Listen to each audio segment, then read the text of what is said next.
Estudios bíblicos. El arte de servir. Esperamos ser de bendición para tu vida. Iniciaremos. La opinión de Jesús respecto a la oración. El artículo será dedicado a la importancia que le daba Jesucristo a la oración.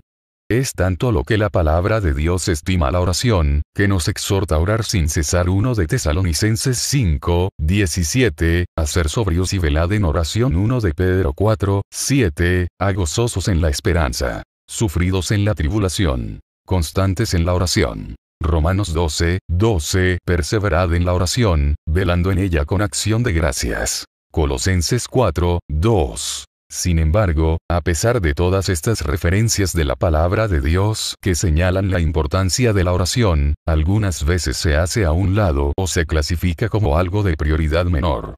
El objetivo de este artículo, a través del ejemplo de Jesucristo, es hacer más evidente la importancia de la oración y al mismo tiempo demostrar que la oración misma tiene que ser una de las prioridades más importantes de nuestra vida. Lucas 5, 15, 16. Empezaremos esta investigación en algunos de los registros en los que se encuentra Jesucristo orando. Iremos a Lucas 5. En este registro, así como los siguientes, es importante poner especial atención al contexto, puesto que este hará que veamos las condiciones bajo las cuales Jesucristo oraba y del mismo modo recibiremos instrucción valiosa. Así que, empezando en los versos 12, 13, vemos que habla sobre la sanidad de un hombre enfermo de lepra. Con esta oportunidad, el versículo 15, generalmente hablando, dice que Jesús evitaba la publicidad de sus milagros, pero su fama se extendía más y más. Y se reunía mucha gente para oírle, y para que les sanase de sus enfermedades. Lucas 5, 15. Podemos concluir de este pasaje que Jesucristo estaba muy ocupado con todas estas multitudes que venían a él, y de seguro estaría mucho más ocupado que muchos de nosotros. En serio, bajo tales condiciones, ¿cuántos de nosotros habríamos tomado tiempo para orar? Pero veamos lo que Jesucristo hizo. Lucas 5, 16. Mas él se apartaba a lugares desiertos y oraba. Cuando la palabra «mas» aparece, siempre compara lo que precede con lo que sigue. En este caso, lo que precede es la descripción de un Jesucristo muy ocupado. Lo que sigue, nos dice que a pesar del hecho de que estaba muy ocupado, se apartaba a lugares desiertos y oraba. Además, observa que el tiempo del verbo utilizado no es pasado simple sino copretérito o imperfecto, oraba.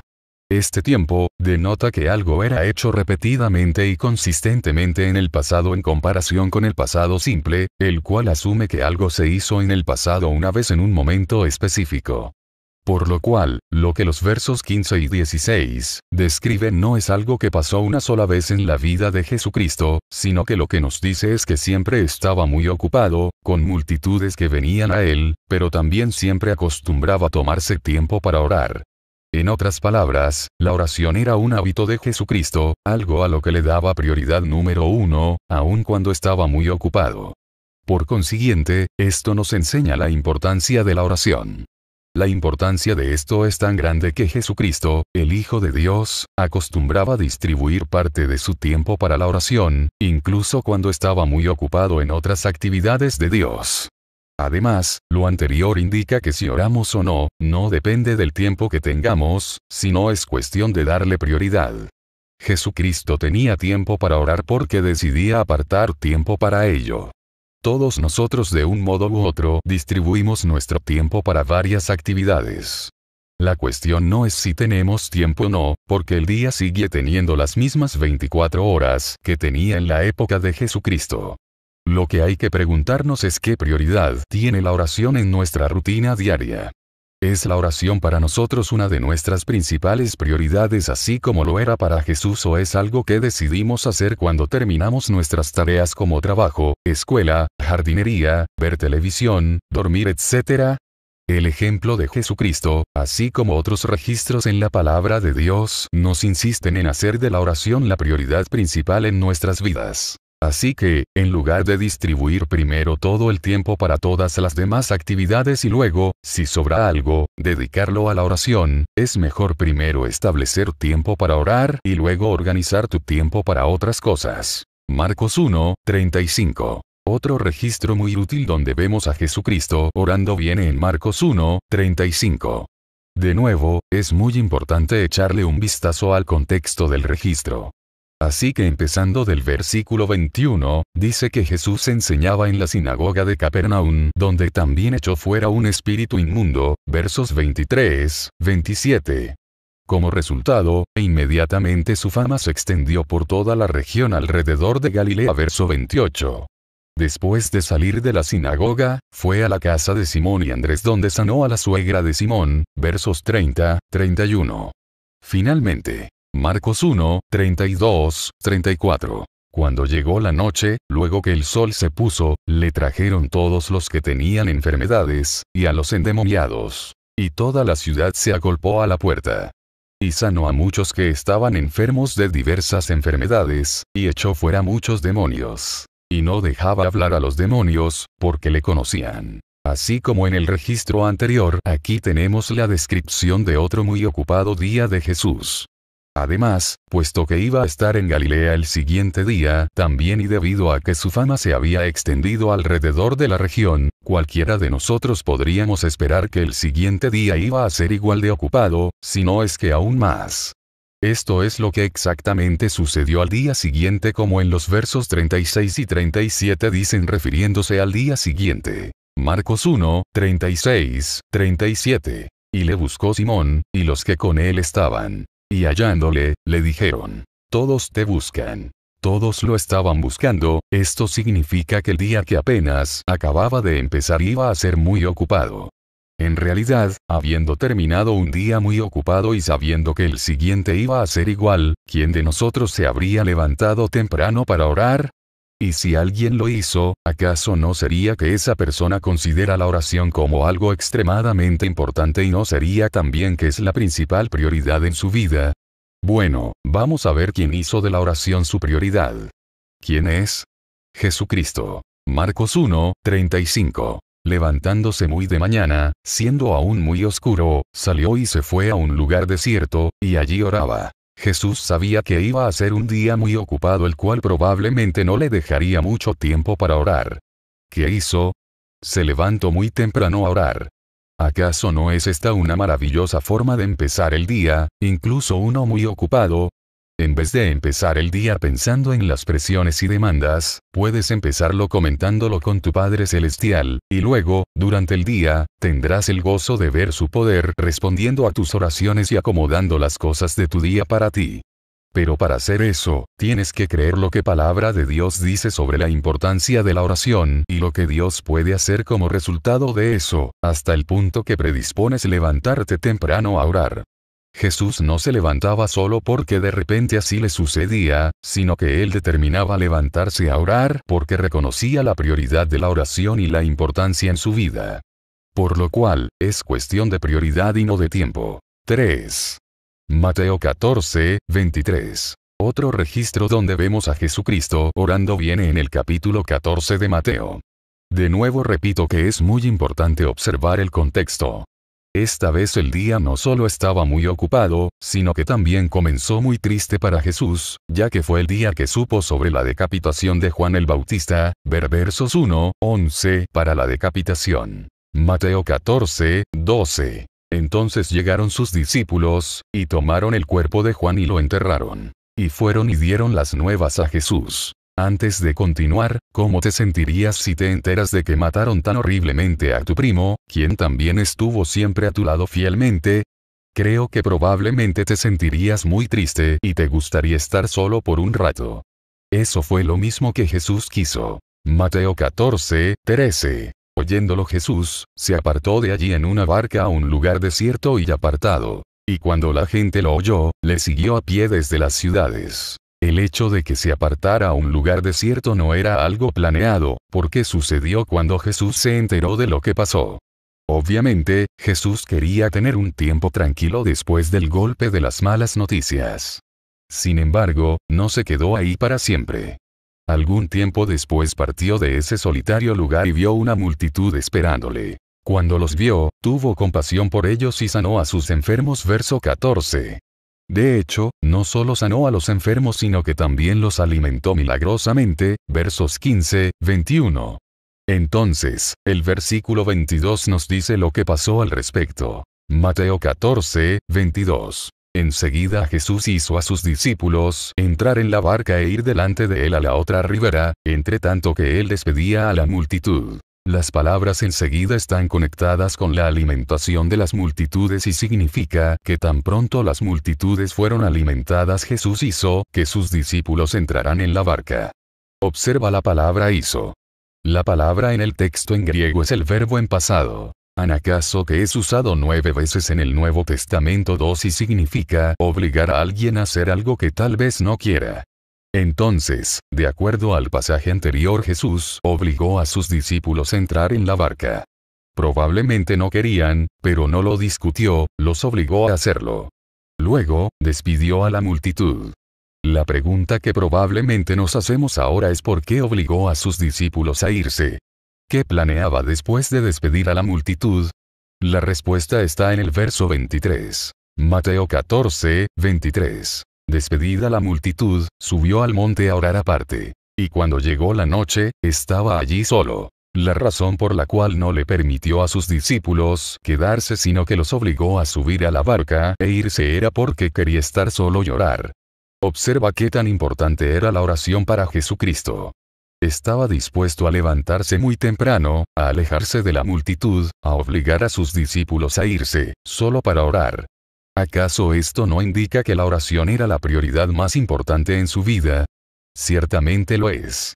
Nosotros también podemos tomar en cuenta estos registros y creer lo que la palabra de Dios dice sobre la importancia de la oración, así como hacerla la prioridad más importante en nuestras vidas también. 4. Lucas 6, 12, 13. Otro registro donde encontramos a Jesucristo orando es en Lucas 6. Esta vez, no se enfoca en el hecho de hacer tiempo para orar sino en el tema de su oración. Aunque el registro no dice específicamente el tema, se puede ver fácilmente en el contexto. Lucas 6, 12, 13. En aquellos días él fue al monte a orar, y pasó toda la noche orando a Dios. Y cuando era de día, llamó a sus discípulos, y escogió a 12 de ellos, a los cuales también llamó apóstoles. Oró toda la noche. Aunque la Biblia no especifica por lo que oraba, dice que por la mañana hizo una de las decisiones más cruciales de su ministerio: escoger a los 12. Por lo cual, lo más probable es que el tema central de su oración esa noche era esa decisión. Ahora la pregunta es: si Jesús necesitaba orar antes de tomar decisiones, ¿no crees que nosotros también tenemos que orar antes de tomarlas? Porque tomar decisiones usando nuestras pequeñas mentes y la información de nuestros 5 sentidos. ¿Por qué no mejor acudir a Dios y pedirle instrucción y que nos muestre cuál es la mejor opción que debemos de tomar? Él sabe cuál es la mejor opción, está dispuesto a mostrárnosla y tiene los medios, su espíritu en nosotros, para anunciárnosla. La cuestión no es si está dispuesto y quiere ayudarnos o no, porque puede y quiere. La verdadera cuestión es: ¿lo escogemos nosotros a Él como nuestro consejero y vamos a Él a preguntarle en oración? Lo mismo aplica para cosas pertinentes en nuestro servicio a Dios. No tenemos por qué confundirnos en cómo servirle o qué hacer por Él. No tenemos por qué torturar nuestras pequeñas mentes al tomar decisiones sobre cosas que le pertenecen a Él. Él es el responsable en decirnos qué hacer y cómo hacerlo. Algunas de estas cosas se mencionan en la Biblia. La Biblia nos dice que amemos, oremos, estudiemos, presentarnos aprobados ante Dios, etc. Así que, no necesitas que Dios te diga personalmente que ores. Ya te lo dijo en su palabra. De igual modo, no necesitas que Dios personalmente te diga que ames. Ya te lo ha dicho en su palabra también. Sin embargo, si necesitas su instrucción personalmente, si por ejemplo estás pensando en ir a tal o cual lugar a trabajar para Dios. En tal caso, antes de que tomes alguna decisión, ora al respecto y observa lo que Dios quiere. Tal vez quiera que vayas a otro lado, tal vez quiera que hagas otra cosa. ¿Es cosa de Él, o no? 5. Mateo 26, 36, 44. Después de todo lo anterior, continuaremos con otro ejemplo que viene en el bien conocido pasaje de Mateo 26, 36, 44. Las cosas que vamos a ver pasaron poco antes de que arrestaran a Jesucristo, que finalmente terminó en su crucifixión. Empecemos en el versículo 36. Mateo 26, 36, 38. Entonces llegó Jesús con ellos a un lugar que se llama Getsemaní, y dijo a sus discípulos: Sentaos aquí, entre tanto que voy allí y oro. Y tomando a Pedro, y a los 2 hijos de Zebedeo, comenzó a entristecerse y a angustiarse en gran manera. Entonces Jesús les dijo: Mi alma está muy triste, hasta la muerte. Quedaos aquí, y velad conmigo. La razón por la cual Jesús estaba muy triste y angustiado era porque sabía lo que iba a pasar. En verdad, era un tiempo muy difícil para él y al mismo tiempo crucial para todos nosotros, puesto que el plan de nuestra salvación estaba basado en su sacrificio personal y su resurrección. Pero ¿cómo decidió enfrentar esta crisis? Los versos siguientes nos dan la respuesta. Mateo 26, 39, 44. Yendo un poco adelante, se postró sobre su rostro, orando y diciendo: Padre mío, si es posible, pase de mí esta copa. Pero no sea como yo quiero, sino como tú. Vino luego a sus discípulos, y los halló durmiendo, y dijo a Pedro: ¿Así que no habéis podido velar conmigo una hora? Velad y orad, para que no entréis en tentación. El espíritu a la verdad está dispuesto, pero la carne es débil. Otra vez fue, y oró por segunda vez, diciendo: Padre mío, si no puede pasar de mí esta copa sin que yo la beba, hágase tu voluntad. Vino otra vez y los halló durmiendo, porque los ojos de ellos estaban cargados de sueño. Y dejándolos, se fue de nuevo, y oró por tercera vez, diciendo las mismas palabras. Estaba preguntando al Padre si había otra forma en la que pudiera lograr la salvación para la humanidad sin tener que pasar por esa terrible experiencia. Oró por eso. De hecho, oró 3 veces. Es muy edificante poner atención a la actitud de su oración. Como vemos, él expresó su deseo a Dios: si es posible pase de mí esta copa, pero al mismo tiempo pidió que se hiciera la voluntad de Dios, hágase tu voluntad. Esto es muy importante, ya que algunas veces pensamos que porque le pedimos a Dios por algo, está obligado a hacerlo, y no solo eso, sino que también en el momento que nosotros queremos. Dios está obligado a hacer cualquier cosa que le pidamos solo si eso va de acuerdo a su voluntad. Ahora, para algunas cosas hay registros específicos en la Biblia que nos enseña si algo es su voluntad o no. Un ejemplo es sanidad. La palabra de Dios contiene muchos registros al respecto, sin embargo uno sería suficiente para establecerlo como la voluntad de Dios, que ponen en claro que la sanidad es voluntad de Dios. 3. Podemos proclamar que la sanidad ya es nuestra. Podemos orar confiando en esta promesa de Dios. También podemos estar 100% seguros que si nos enfermamos, oramos a Dios y confiamos en sus promesas, Dios nos sanará. Lo sabemos porque la palabra lo garantiza. Por otro lado, hay otras cosas que las personas quieren y no se mencionan en la Biblia en alguna promesa específica. Por ejemplo, supongamos que quiero tener un tipo de carro, en la Biblia no viene ninguna promesa que me diga que es la voluntad de Dios que yo obtenga ese carro o no. Entonces, ¿sería correcto afirmar que ese carro es mío? Obviamente no, a menos que Dios me haya dicho específicamente que va a ser mío. ¿Es correcto pedirle a Dios mi deseo? Sí. ¿Es correcto pedirle que me muestre si es bueno para mí tener ese carro o no? Sí. Debería confiar en su palabra que dice que su voluntad es buena, agradable y perfecta, Romanos 12, 2, y que Él cuida de nosotros, 2 de Pedro 2, 7, y así someter mis deseos a su voluntad, cualquiera que ésta sea. Sí. Eso fue lo que Jesús hizo. Lo que oró, como no era la voluntad de Dios, no pudo ser hecho. Pero mira que aunque había un deseo que pasara de él la copa, tenía un deseo mucho más grande para que la voluntad de Dios fuera hecha. Dijo: pero que no sea como yo quiero, sino como tú. ¿No es de nuevo muy edificante? ¿Acaso esto no nos dice que a pesar de los varios deseos que podamos tener y ponemos en oración, también deberíamos tener un deseo mayor, el de que se cumpla la buena, agradable y perfecta voluntad de Dios? Sí. Regresando al ejemplo de Jesucristo, aunque lo que oró no se pudo cumplir, eso no significa que Dios no honró su oración. En el Evangelio de Lucas vienen varios detalles. Lucas 22, 41, 43. Y él se apartó de ellos a distancia como de un tiro de piedra. Y puesto de rodillas oró, diciendo: Padre, si quieres, pasa de mí esta copa. Pero no se haga mi voluntad, sino la tuya. Y se le apareció un ángel del cielo para fortalecerle. Dios envió un ángel y lo fortaleció para que se hiciera el deseo mayor, la voluntad de Dios. A veces, podemos descubrir que nuestros deseos personales no van de acuerdo con la buena, agradable y perfecta voluntad de Dios. Si nuestro mayor deseo es hacer la voluntad de Dios, Dios nos va a fortalecer para hacerla.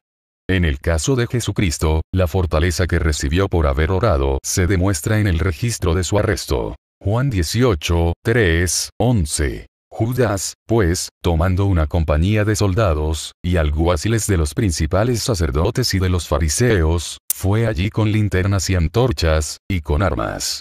Pero Jesús, sabiendo todas las cosas que le habían de sobrevenir, se adelantó y les dijo: ¿A quién buscáis? Le respondieron: a Jesús Nazareno. Jesús les dijo: Yo soy. Y estaba también con ellos Judas, el que le entregaba. Cuando les dijo: Yo soy, retrocedieron, y cayeron a tierra.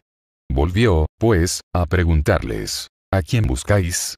Y ellos dijeron: a Jesús Nazareno.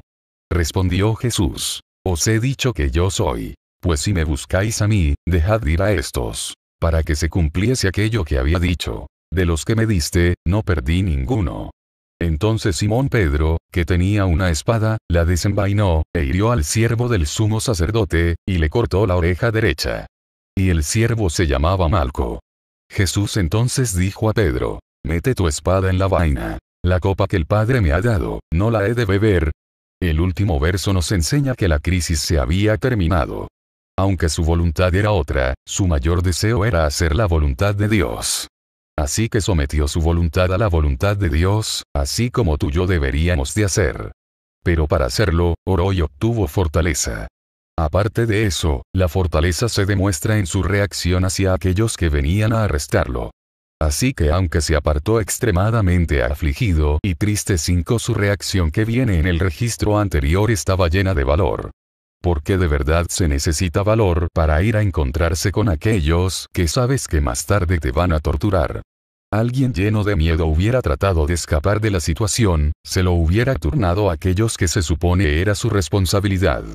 Pero Jesús no tenía miedo. En vez de tratar de esconderse tras los otros, se adelantó a preguntarles que a quién buscaban. De hecho, no solo hizo eso, sino que también tuvo cuidado de la seguridad de sus discípulos. Además, tuvo el amor y la tranquilidad para sanar la oreja del siervo que Pedro había cortado, Lucas 22, 51. Si todo esto no demuestra a un hombre bien fortalecido, entonces ¿qué? ¿Pero cómo se fortaleció?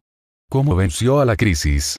Mediante oración. Conclusión. Después de todo lo anterior, y aunque hay más registros que puedes estudiar por ti mismo, queda claro que la oración era algo muy importante en la vida de Jesucristo, algo de lo que tuvo gran cuidado.